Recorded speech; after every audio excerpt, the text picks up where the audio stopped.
রাধা গোবিন্দ নাম যে জন জপে অনুক্ষণ, শান্তি পাবে সেই জন, ধন্য হবে জীবন।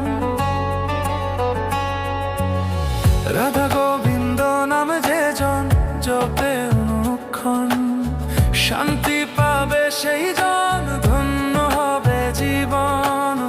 শান্তি পাবে সেই জন, ধন্য হবে জীবন। হরে কৃষ্ণ হরে রাম গাওরে বদন ভরে, পাপ তাপ দূরে যাবে হরি